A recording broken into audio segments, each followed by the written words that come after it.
सातवां अध्याय चंड और मुंड का वध। मैं श्री मातंगी देवी का ध्यान करती हूँ। वे रत्नीय सिंहासन पर बैठकर पढ़ते हुए तोते के मधुर धर सुन रही है और उनके शरीर का वर्ण श्याम है। वे अपना एक पैर कमल पर रखे हुए हैं और मस्तक पर अर्ध चंद्र धारण करती हैं और कंहार पुष्पों की माला को धारण करते हुए वीणा बजाती है। उनके अंगों में कसी हुई चोली शोभा पा रही है। वे लाल रंग की साड़ी पहने हाथों में शंखमय पात्र लिए हैं और बदन पर मधु का हल्का हल्का सा प्रभाव जान पड़ता है। उनके ललाट में बेंदी शोभा पा रही है। जय माता। ऋषि कहते हैं, तदंतर शुंभ की आज्ञा पाकर वे चंड मुंड आदि दैत्य चतुरंगिणी सेना के साथ अस्त्र शस्त्रों से सुभूषित हो चल दिए और फिर गिरिराज पर हिमालय के स्वर्ण की ओर ऊंचे शिखर पर पहुंचकर उस सिंह पर बैठी हुई देवी को देखा। वे मंद मंद मुस्कुरा रही थी। उन्हें देखकर दैत्य लोग तत्परता से उन्हें पकड़ने का उद्योग करने लगे और किसी ने धनुष को तान लिया, किसी ने तलवार संभाली और कुछ देवी के पास आकर खड़े हो गए। तब अंबिका ने उन शत्रुओं के प्रति बड़ा ही क्रोध किया और उस समय क्रोध के कारण उनका मुख काला पड़ गया, ललाट बोहे टेढ़ी हो गई और वहां से तुरंत विकराल रूप काली प्रकट हुई जो तलवार और पास लिए हुए थी। वे विचित्र खड़गवार धारण करने वाली और चीते के चमड़े की साड़ी पहने हुए नर मुंडों की माला से विभूषित थी। उनके शरीर का मांस सूख गया था और केवल हड्डियों का ढांचा बचा था। वे अत्यंत भयंकर प्रतीत जान पड़ती थी। उनका मुख बहुत विशाल था। वे जीभ लपलपाने के कारण और भी डरावनी प्रतीत होती थी। बोलो भक्तों, जय कालिका माता की।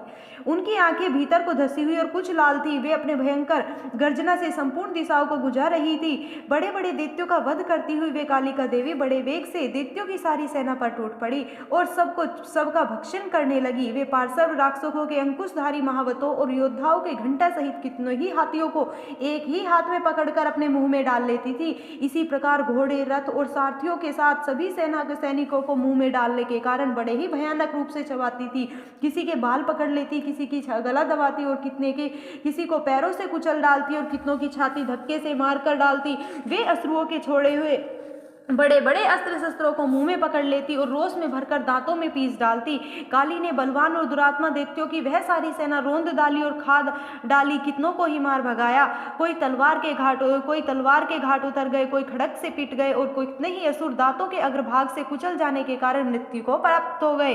इसी प्रकार देवी ने असुरों की उन सारी सेना को क्षण भर में मार गिराया और यह देखकर चंड अत्यंत ही भयानक कालिका देवी की ओर दौड़ा और उस महादैत्य मुंड ने भी अत्यंत भयंकर बाणों की वर्षा से हजारों बाण चलाए और चक्रों से भयानक नेत्रों वाली देवी को आच्छादित कर दिया। वे अनेकों चक्र देवी के मुख में इस प्रकार समाते हुए जान पड़ रहे मानो सूर्य के बहुतेरे मंडल बादलों के उदर में प्रवेश कर रहे हो। जय माता दी।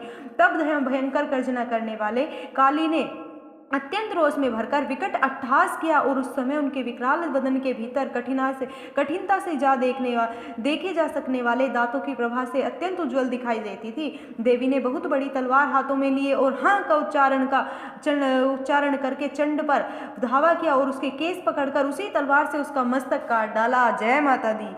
चंड को मारा देखकर मुंड भी वे देवी की ओर दौड़ा और तब देवी ने रोष में भरकर उसे भी तलवार से घायल करते हुए धरती पर सुला दिया। महापराक्रमी चंड और मुंड को मारा हुआ देख बची हुई सेना भय से व्याकुल हो चारों ओर भाग गई। तदंतर काली ने चंड और मुंड का मस्तक हाथ में लिए चंडिका के पास जाकर प्रचंड अट्टहास करते हुए कहा, हे देवी, मैंने चंड और मुंड नामक इन महा पशुओं को तुम्हें भेंट किया है। अब युद्ध में तुम शुंभ और निशुंभ का वध स्वयं ही करना। ऋषि कहते हैं, वहां से लाए हुए उन चंड और मुंड नामक महादैत्यों को देखकर कल्याणमयी चंडी ने काली से मधुर वाणी में कहा, हे देवी, तुम चंड और मुंड को मेरे पास लेकर आई हो, इसलिए संसार में तुम्हें चामुंडा के रूप से तुम्हारी ख्याति होगी। जय माता दी। इसी प्रकार श्री मार्कंडेय पुराण में श्रवण की मंत्रण की कथा के अंतर्गत देवी महात्म्य में चंड और मुंड नामक 7वां अध्याय पूर्ण हुआ। जय माता दी।